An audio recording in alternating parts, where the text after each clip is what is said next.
What's up, everybody? I'm Stan, and welcome to Detail Comics, where we go over comics in detail. This is Preview Picks, the weekly show where I go over the comic books that are coming out this week, tell you a little bit about them, and whether there's something you should pick up or not.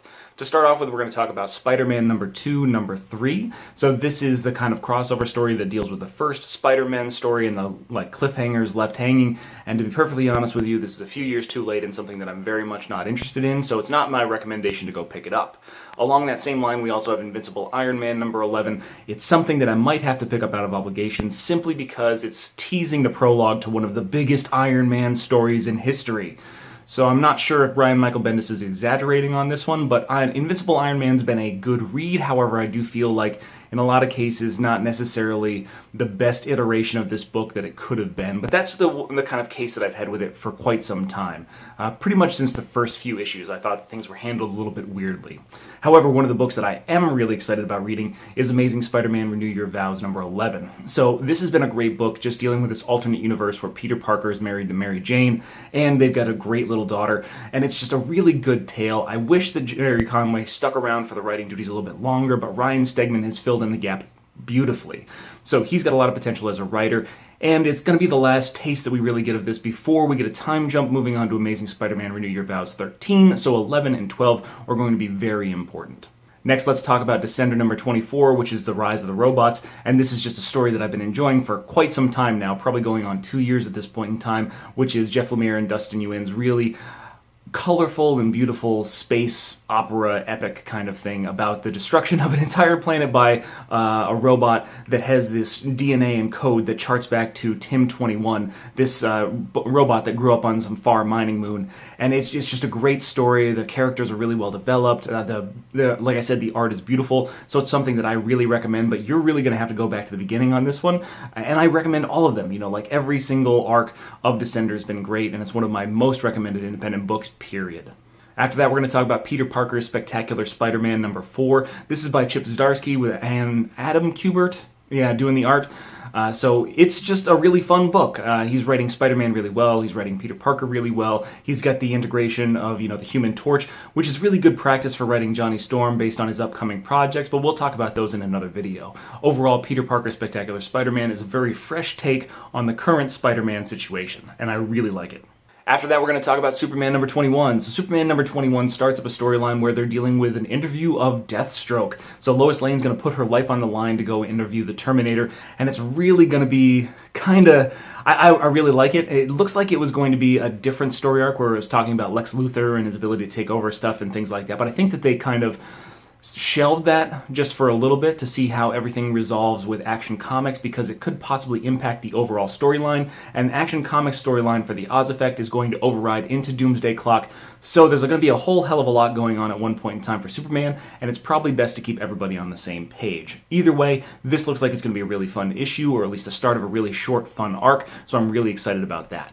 Also, I want to talk about Venomverse number 3. So Venomverse by Cullen Bunn has been a really fun kind of crossover issue. It's not necessarily as farcical as I was hoping for, but even in a serious context, it's been very entertaining. It's very much a popcorn kind of movie comic book, and I'm really happy about the schedule. It's just this really quick hit 'em, once every week kind of situation. It looks like they've really delved this out a little bit early on so that way they could have a really consistent release schedule and really hit you with that same kind of Justice League versus Suicide Squad immediacy. So it makes it easier to stick with a book rather than drop it. Definitely something that I'm enjoying. Might not be the best book, but it's fun if you like it. Next, we're going to talk about Black Hammer number 13, and as you see on the cover, it's pretty iconic, and we're dealing with the death of Black Hammer. Over the past few issues, this Eisner Award-winning story by Jeff Lemire, it's really been dealing with the origin stories of a lot of the different characters, and now we're getting back more into the heart of what makes Black Hammer great, which is the individual characters, their interactions, and their journey, or their trying to get home, and the Parazone, and there's all this really great content that's going along there, but it's definitely something that you're going to get lost in if you just hop in on number 13. So I'd have to recommend going back, picking up the first trade to get an idea of what you're dealing with, and if you find that it's enjoyable, definitely go pick up the second one. But Black Hammer number 13, I've definitely got to get this variant cover because the Death of Superman homage, and so it's just something that I really like right now. I'm really excited about it. Then we jump over to Batman number 31, which is continuing on with the War of Jokes and Riddles, and after the Ballad of Kite Man, we realize that Joker's forces are absolutely decimated, leaving only Kite Man to spill the beans on the Joker's location. And this is going to see Batman teaming up with the Riddler to take on the Joker and possibly put an end to this War of Jokes and Riddles once and for all. However, I don't think that Batman's going to come out of this unscathed, and I feel like the proper course for this in normal Batman kind of lore would be for him to really double-cross everybody, not necessarily double-cross, but the Riddler and Joker are just fighting to see who's going to be the person to kill Batman first, so there's no way that Batman's going to make it off Riddler's team without getting an attempt on his life. And that really makes it a situation where Batman is going to have to make a decision. A hard decision as a young Batman, a young detective, young caped crusader kind of situation. He's going to have to make that choice when he detaches himself from the Riddler and becomes the Batman that we know now. I'm interested to see how this goes along. It's still only part 5. It's definitely not the finale, so there should be a little bit of kind of crescendo, building up to this grand spectacle that should be the last part of the Jokes and Riddles. But I don't know, because Tom King writes a very different way than what you'd expect in a normal comic book. But I'm highly anticipating what this book's going to put out on Wednesday. Another boy in the Bat family is Nightwing, so number 29 is coming out, and that is a metal tie-in. So this is a continuation from Teen Titans last week, and what we see is a group of kind of, I would say, haphazardly chosen protagonists working their way through Gotham, trying to find the ultimate villain that is buried at the heart of the city. And it looks like they're going to be going up against Mr. Freeze, and even though it's kind of a Nightwing-centric book, it's going to be very much a team-oriented adventure through the innards of Gotham, trying to take out this really magical, mystical, cosmic, enacted, villainous labyrinth. So I'm really excited to see where that goes. It's not necessarily a mandatory tie-in, but if you want to have a little bit more context regarding what the Batman Who Laughs brings to the table and how he can kind of empower other villains, definitely pick this one up. It's going to probably get you a little bit more insight in that. To finish off with, we're going to talk about another DC Dark Knights metal tie-in, and that is Batman the Red Death, which is where we see a Batman from the Dark Universe who possesses the powers of the Flash.